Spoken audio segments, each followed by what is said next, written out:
So my name is Courtney. I'm one of the content creators here at Bootcamp. I work specifically in our mental health content, which is a lot of fun. I've been a nurse for 15 years. So I took my NCLEX back in 2010, and I've been a psychiatric nurse practitioner for the past 7. And we are also joined today by Dr. Amber Adams. She is down in the chat. So if any of you came to our prioritization webinar last week, you would have met Amber. She did an awesome presentation on prioritization. And if you did not get a chance to attend, you can still view that on our YouTube page. It's archived there, and also I believe on our Facebook study group page as well. So she's going to be there in the chat. So she's going to be answering any questions that you might have during the webinar. So feel free to pop in there and say hi to her. Also, she's going to be dropping some links throughout the webinar, so stay tuned. She may have some discount codes for you. I don't know, maybe. But make sure that you leave her some comments. Tell her hi. Okay, so let's get started. So today we are doing a live review session. So we're going to cover a bunch of questions together. We're going to talk a little strategy about what the best way is to answer some of these questions, and we're going to get some practice in. So let's get going. So we are going to be doing a handful of single best questions today. And why are we focusing on single best, you might ask? Well, that is a great question. It is because single best questions are these item types are the most common ones you're going to see on the NCLEX, and they cover a wide range of topics. They may cover pharmacology, mental health, prioritization, delegation, all of the things. So we're going to get a wide range of experience today with our practice questions. We're going to touch really briefly on how these are scored, just to give you some context. We're going to talk a little strategy about how what the best way is to go about answering these questions, and then we're going to dive into some practice questions together. Sound like a plan? All right. So first off, how are these single best item types scored? It's really, really easy. These follow this 0-1 scoring rule that you can see up here. So if you get the answer correct, so these are multiple choice questions, right? There's only one correct answer. And so if you get the item correct, you will get 1 point. If you get the item incorrect, you're going to get 0 points. So you don't lose points. You're not going to get a -1. You're just going to get 0 points for that question if you answer it wrong. So simple enough, right? Okay. And then let's talk, before we start looking at some practice questions together, let's talk a little bit of strategy, right? So there's a couple things I always tell people when answering when they're answering NCLEX questions. And people ask me, what's your advice for taking the NCLEX? My biggest piece of advice, the most important piece of advice I can give to anybody who's taking the NCLEX, is to read the header and read the stem really, really carefully, because I am guilty of this myself. If you don't read that header and that stem really carefully, you can easily get a question wrong, even if you know the content. So let me show you what I mean. So if you read the header and you read the stem, and the stem asks you which action should the nurse take, that means you're looking for a correct action. Now you might get another question, and the stem asks you which of the following actions would cause the nurse to intervene, which means in that case, you're looking for an incorrect action. Or you might get a different stem that asks you which of the following tasks should the nurse complete first, which means all the actions are going to be correct, but only one is going to be the highest priority or the most important. So you can see how if you don't read that closely, you could easily get a question wrong. So don't be like me. Read it really, really carefully so you don't answer a question incorrectly, even if you know the content. Okay, so once we do that, then I go ahead and ask myself, okay, what do I already know about this topic? So let me give you an example. So say I get a pharmacology question and it's about fluoxetine. The first thing I'm going to do is say, okay, what do I know about fluoxetine? I'm just going to brain dump a few things that I already know. So I'm going to say, okay, I know this medication is an SSRI. I know that it's used to treat depression and anxiety. I know it's got some common side effects like headaches, GI upset, sexual side effects are common with this class. I know it can take several weeks to start working. And what else? What is the big thing with SSRIs that we worry about? Serotonin syndrome, right? Okay, so already I'm like, okay, I know quite a bit about fluoxetine. So then from there, I'm going to go ahead and start reading my answer options and start ruling out options. And so the reason I do this brain dump is because sometimes on the NCLEX, they'll give you distractors that are true statements, but for a different medication class. So they might give you an option like this client needs to avoid tyramine-containing foods. Well, that is a true statement, but it's true for MAOI medications, right? It's not true for SSRIs. So I'm going to be able to rule that out and say, nope, that's not true for fluoxetine because that's a different class of medication. But if I did get an answer option that said we should educate the client that this medication will take several weeks to start working, then I'm going to say, yes, I already wrote that down as something I know to be true about this class of medication. And so I'm going to say, yes, that's my correct answer. So it just helps me keep things straight in my head. Okay, does that make sense? All right. So should we do some practice questions together? Yes, I think that's what you all came for, right? So let's go ahead and take a look at what we have. Okay, so this first question that we have is going to be a prioritization type question. So if you were in Amber's webinar last week, this should be an easy question for you, right? Okay, so let's take a look at what we have. We have an emergency room nurse who has received change of shift report on the following clients. And we're being asked, the nurse should first see which of these clients. So this is a prioritization type question. So of course we're going to see all of these clients, but this is asking us which one we should see first. So if we're thinking about who we should see first, immediately to me, I start thinking about who is at the most immediate risk for negative health outcomes if we don't address their situation right away. So before we start looking at our answer options, let's go back to our really helpful prioritization pyramid to remind ourselves what we know about prioritization before we start looking at our answer options. Okay, so if we look at our pyramid, okay, so many of you have probably seen this before. So we're going to start with our least acute issues and work our way down to our highest priority. So the first thing we're going to do is rule out any stable or chronic issues. And so for me, the example that comes to mind would be maybe a client with COPD and they have dyspnea on exertion. So we know that that's not good, right? We know that COPD is bad news, but dyspnea on exertion, we would expect that, right? Because COPD has caused damage to their lungs and their lungs are not functioning like we would expect in a healthy person. So if they're having dyspnea on exertion, that's kind of a chronic issue. It's a stable issue with COPD. We expect that to be there. And so if they're experiencing dyspnea on exertion, chances are that's not going to be an immediate issue within the next 5 or 10 minutes, right? They've had this going on for a long time. It's probably going to continue for a long time. Okay, so from there, we can start ruling out routine tasks, expected findings like this, and psychosocial needs. So we might see distractors like maybe a client who recently lost a job. Maybe they're having like financial stressors, which we're not saying that those aren't important. Yes, these are very, very distressing for a client, but they're not going to pose an imminent risk to their health within the next 5 or 10 minutes, right?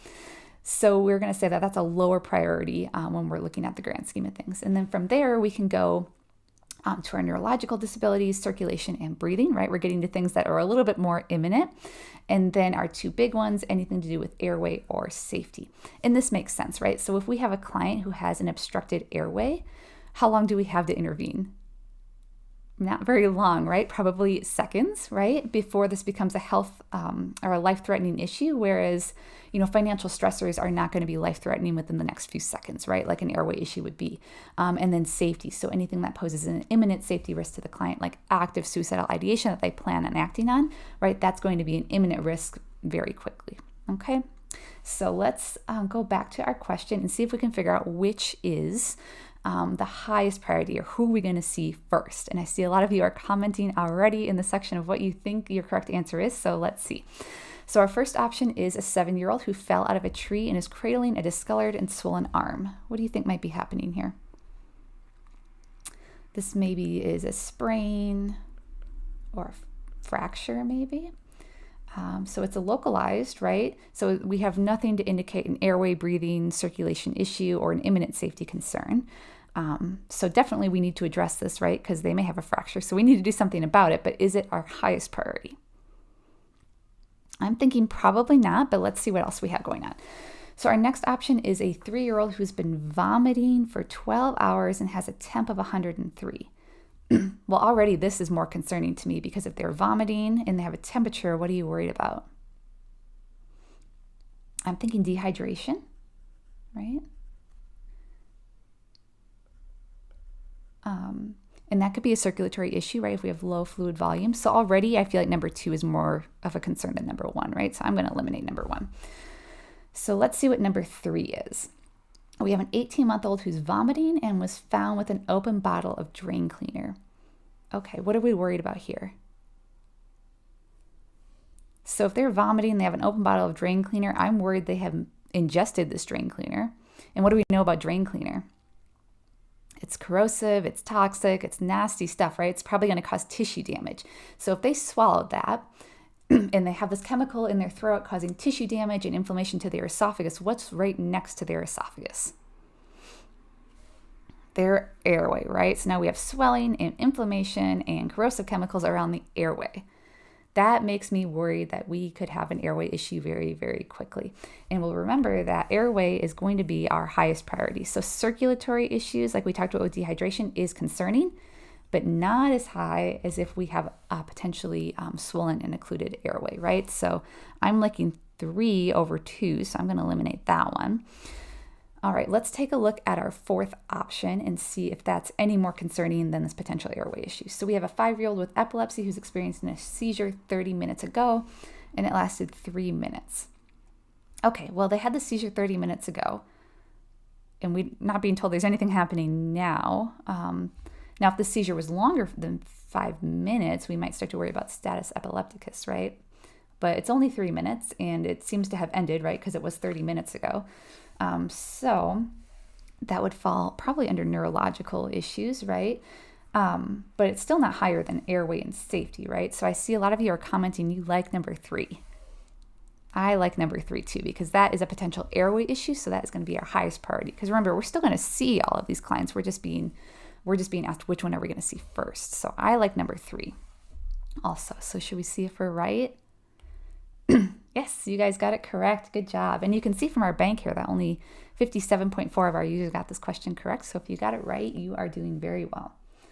All right, let's go on to our next practice question. So we have a pharmacology question. I know a lot of students say that they struggle with pharmacology. So I threw in this question here so we can get a little bit more practice. So in this one, we have a client who is taking lisinopril and we're being asked which of the client findings is most concerning. So again, this is a prioritization type question. So in theory, all of these could be concerning, right? But we're being asked which is the most concerning. So in my head, that flags to me which one is most likely to cause an imminent risk to their health or well-being. So before we look at our answer options, let's think for a second about what we know about lisinopril. What type of medication is this? This is an ACE inhibitor, right? And what do we use it for? We use it to lower blood pressure. What are some common side effects of ACE inhibitors? It can cause that dry cough, right? All blood pressure medications are going to lower blood pressure, so we could get blood pressure that's too low or that orthostatic hypotension, right? Okay. And then what's the big thing we worry about with ACE inhibitors? What's a potentially fatal reaction that could happen? I see you guys got it, angioedema, right? So that's that swelling of the face and the tongue. And what do we worry about if we have swelling in this area? We worry about airway obstruction, right?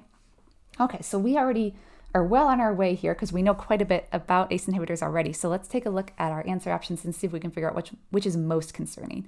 So right off the bat, we have this itchy lips and tongue. Well, we just talked about swelling of the face, the lips, and the tongue is a sign of angioedema, right? Which could be potentially life-threatening. Okay, so that might indicate that that's what's happening, right? If they have itching in their lips and their tongue, that might be an early sign. So already that I am very concerned about this, right? Because that's an airway issue. But just to be sure, we always like to read all of our answer options just to make sure we didn't miss anything. So our second option is a persistent dry cough.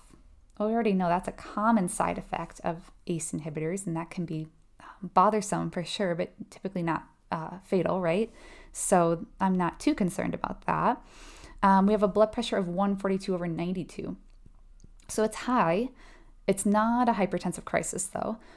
It's higher than what I would expect it to see for somebody who is medicated for hypertension. So that might be a sign that our lisinopril isn't working so well. So maybe they need a higher dose or a different blood pressure medication, but nothing life-threatening about that, right? All right, and then our last option is feeling lightheaded when standing quickly. What could that be a sign of?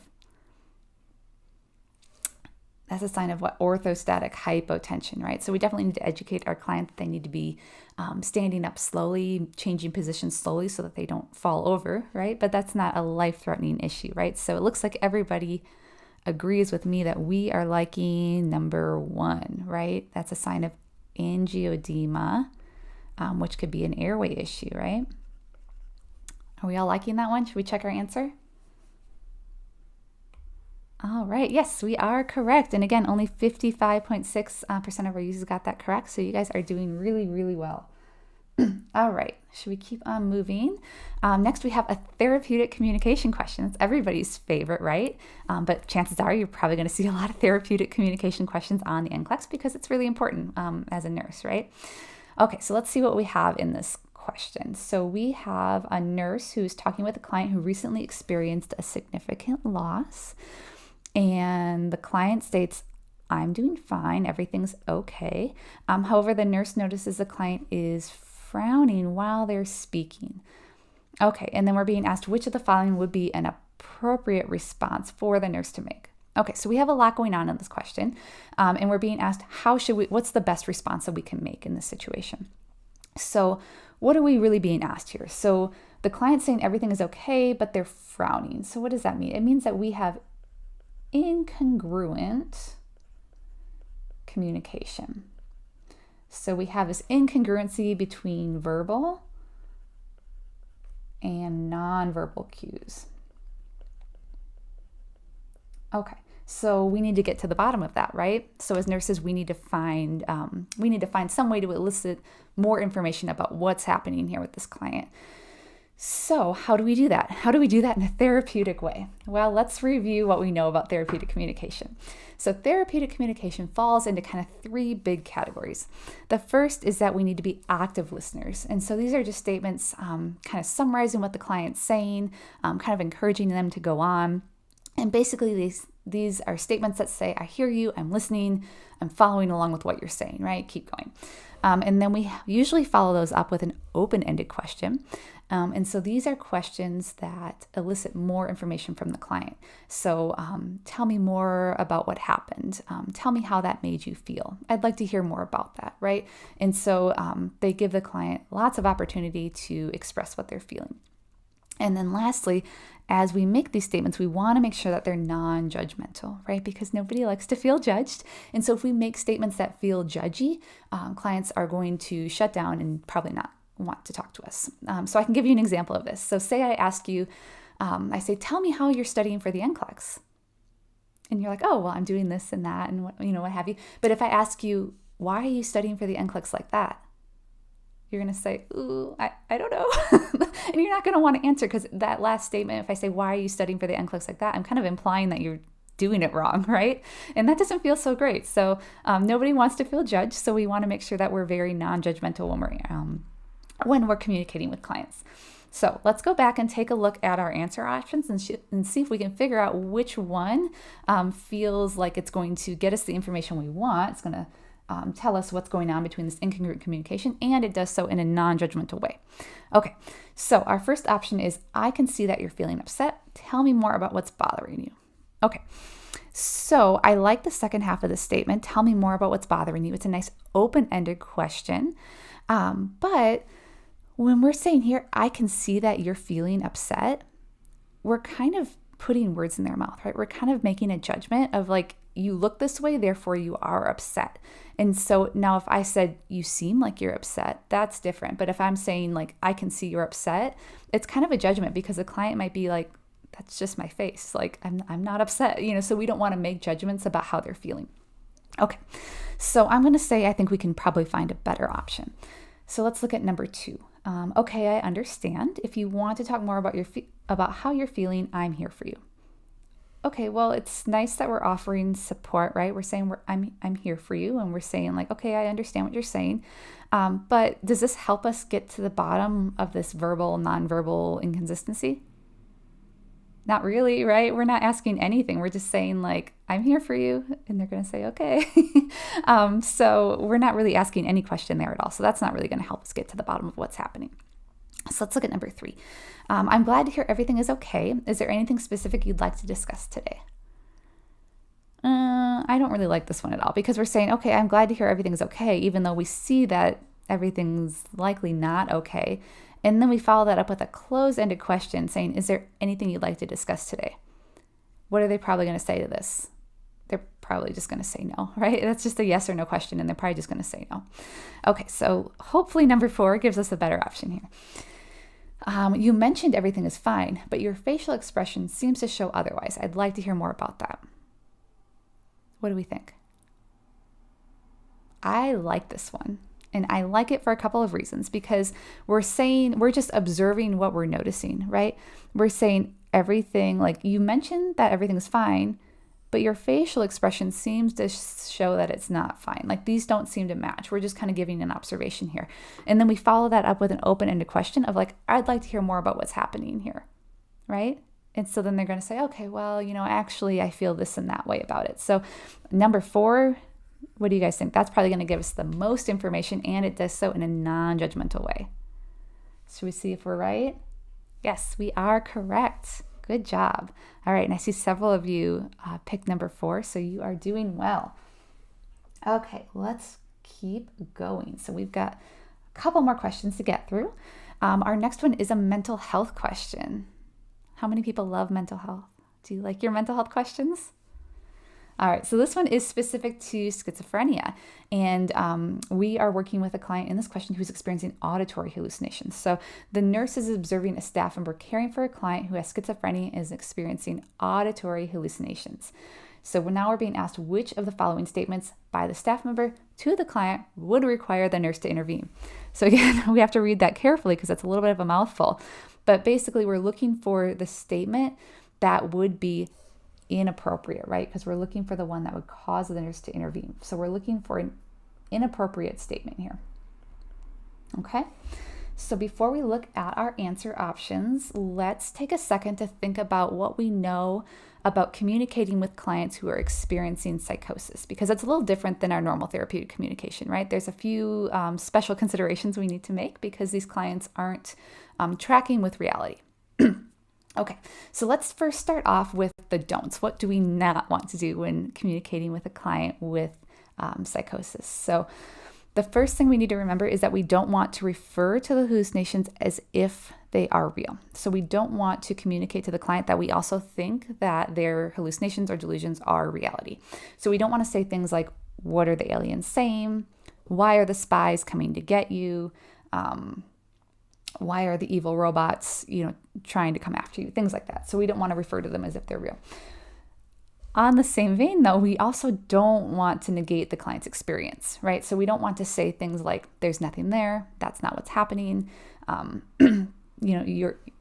what's happening isn't real.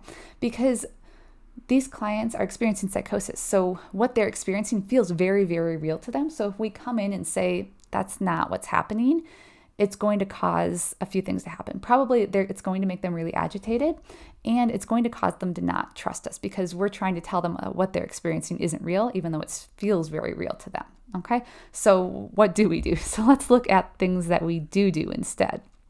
Okay, so we want to instead respond with really neutral observations. So we can say, we can offer our perception of reality. So we can say things like, I don't hear any angry voices. I don't see any aliens. Like, that's just my interpretation of reality, right? I'm not seeing or hearing these things. And then we can acknowledge their experience, because while we're not hearing what they're hearing or seeing what they're seeing, we can understand that that must be really scary. That must be really frightening. So we want to acknowledge their experience. And then to help get their mind off the delusions or hallucinations, we want to engage them in distraction. So that could be things like a card game, like something simple and reality-based, maybe a simple art project. Because what we don't want to do is leave them alone with their thoughts for too long. Okay, we don't want to leave them alone so they can get wrapped up even further in these delusions and hallucinations. We can engage them in reality testing if they have some insight into the fact that they are experiencing delusions or hallucinations. So we could say things like, let's look around together. Do other people seem to be seeing what you're seeing? Do they seem afraid, like they're hearing what you're hearing? We can also help them if they're experiencing some insight into the fact that they're experiencing delusions and hallucinations. We can help them feel more in control of those hallucinations by helping them tell those voices to go away. Or we can engage them in competing auditory stimuli. So if they're experiencing especially auditory hallucinations, we can do things like listen to music, or turn on the TV, because it's really hard to focus on the internal voices and the external voices at the same time. So it can help as a distraction. Okay, so we kind of know what we should do and what we shouldn't do. So let's go back and let's remember we're looking for an inappropriate response, which means we're probably looking for something in this category here. Okay, so let's look at number 1. Why don't we go listen to some music together? Does that seem appropriate? Will we need to intervene for that? No, right? Because we already talked about competing auditory stimuli can be really helpful for clients experiencing those auditory hallucinations. So that seems appropriate. I don't need to intervene for that, right? Okay. How about let's go play a card game with the rest of the group? Does that seem appropriate? I think so, right? That seems like a really appropriate distraction and to pull their mind away from those auditory hallucinations that they're experiencing. Okay. Number 3. I will help you, and together we can tell the voices to go away. Would that be appropriate? Yeah, if they have some insight into the fact that they're experiencing hallucinations, that would definitely be appropriate to make them feel more in control of the delusion or of the hallucinations. Now, that is maybe a little bit more advanced, right? So even if you didn't know that that was right, or if that was an okay thing to do, let's take a look at our last option. And that is, what you're hearing is not real. You're experiencing a hallucination. What do you think about that? That is definitely negating the client's experience. And so that might make them very agitated and not trust us, because we're saying like your reality is not reality, right? And that could feel very upsetting to a client with who's experiencing hallucinations. So even if we didn't know that this was okay to do, we definitely know that this is something we don't want to do, right? So that helps us eliminate this and choose number 4 as something that would cause the nurse to intervene, right? Because this staff member needs a little bit more education on how to communicate with clients with psychosis, right? So let's take a look and see. And yes, we are correct. You guys are doing great. Okay. Oh, I see Jessica says, sorry, she misread. See, it's really easy to misread those stems, right? And get the answer wrong. So we need to really read really carefully. Okay, so let's take a look. This is going to be our last question. And this is a delegation question. So delegation, I always found to be kind of challenging, right? I feel like it's a lot to remember. So let's take a look at this one and see what we're being asked. So we have a charge nurse who's supervising a registered nurse in the care of a client on a mechanical ventilator. The charge nurse should intervene if the RN asks the unlicensed assistive personnel to do which of the following tasks. So again, this is kind of a mouthful. We need to read it really carefully. And so we've got like 3 people in this question, right? We've got a charge nurse, we've got an RN, and we've got a UAP. And we're being asked which of the following would be inappropriate to delegate to the UAP, right? So we're looking for a task that would be inappropriate to delegate? Okay. So before we read our answer options, let's take a look at our 5 rights of delegation so we can kind of refresh our memory on what we know about this. Okay, so first, when we're delegating, we have to make sure that we're delegating to the right person. So in this case, is the UAP, since that's what we're talking about in this question, but it could be an LPN too. Are they competent to do this task? Do they have the skill? Do they have the appropriate knowledge and experience to do this task? Okay, and then we need to say, is this the right task? Most importantly, is this within the scope of their practice, right? That's a biggie. Is it a routine task with an expected outcome? And is there minimal risk to the client, right? Because as the nurse, we're always responsible for the tasks, even if we're delegating them, right? And then is it the right circumstance? So is this client stable? So an example I like to use for this is think of client transfers. So UAPs help with client transfers all the time, right? They move clients from the bed to the chair, vice versa. But say if it was a client who was just freshly back from a total knee replacement and it was the first transfer, would that be appropriate to delegate? No, because that client would not be considered stable until the nurse has made that determination. So the nurse would need to do that first transfer, assess the client, determine they're stable, and then the UAP could do that after that. Okay, is it the right direction and communication? So does this UAP understand what we're asking them to do? Do they have any questions? And do we have the right supervision and evaluation? So are we able to evaluate if the task was performed correctly? Are we able to evaluate the outcomes of the task that this UAP completed? Because remember, as the nurse, we're responsible for that task, even though we're delegating it to somebody else. So we want to make sure that we can evaluate the outcomes. Okay, so let's go back and remember, we're looking for the task that would be inappropriate to delegate to the UAP. So let's take a look. Would it be inappropriate to delegate the UAP to turn the client to the left, from their left to the right side every 2 hours? Would that be appropriate? Yes, right? Like they should have the skills and knowledge to be able to do that. It's within the scope of their practice. UAPs do that all the time. Position changes, right? We want to maintain skin integrity. We can evaluate that because we're going to see that they've moved from the right to the left. So that seems appropriate, right? We have no reason to think that that isn't. Okay, let's look at number 2. Notify the RN when the client requires inline suctioning. What do we think? Well, I think we need to ask ourselves, how would the UAP know when the client requires inline suctioning? They would have to do an assessment, right? They would have to maybe listen to lung sounds, O2 saturation, and they'd have to interpret what that means. Is that appropriate to delegate? Can we delegate assessment? No, right? That is not within the scope of practice for a UAP. So I would be concerned about delegating this. So let's look at our other options though, just to make sure we haven't missed anything. All right. Can the UAP perform passive range of motions exercises on extremities? Is that within the scope of their practice?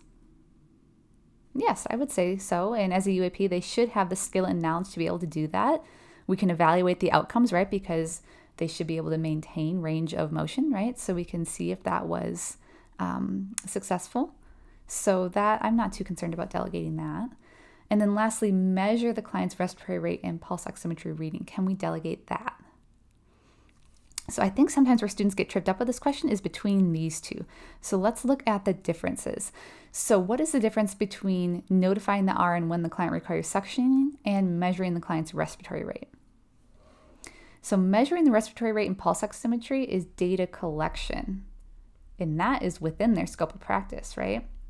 They can write those numbers down, but are we asking them to interpret what those numbers mean? So here, they would have to interpret those findings, right? So here in number 2, to know if the client required suctioning, they'd have to interpret that data. Number 4, we're just asking them to collect that data for us.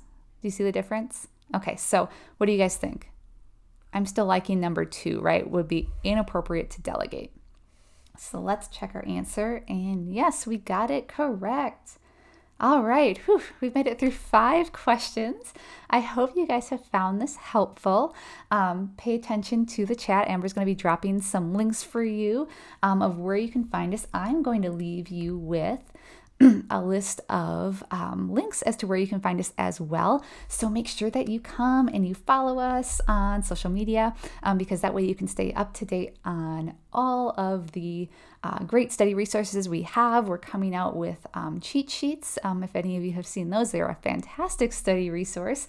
New ones are coming out every week. We have a bunch of case studies, we have study schedules, we have a large bank of standalone questions that you can use as you're preparing to study for your NCLEX, and you can find all of those on our website, bootcamp.com/NCLEX.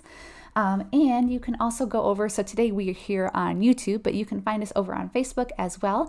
We have an NCLEX Bootcamp study group where you can connect with a lot of your peers who are also studying for the NCLEX, because we know that this can be a really, really stressful time for you, so that community support can be really nice. And so if you go over to our Facebook page, you can click on that invite button and join our private NCLEX Bootcamp study group as well.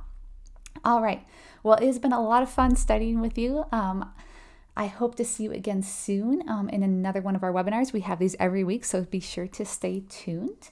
And I will see you guys again very soon. All right, it was great hearing from you, and thank you for all your participation. You've made it really fun. All right, take care. Bye.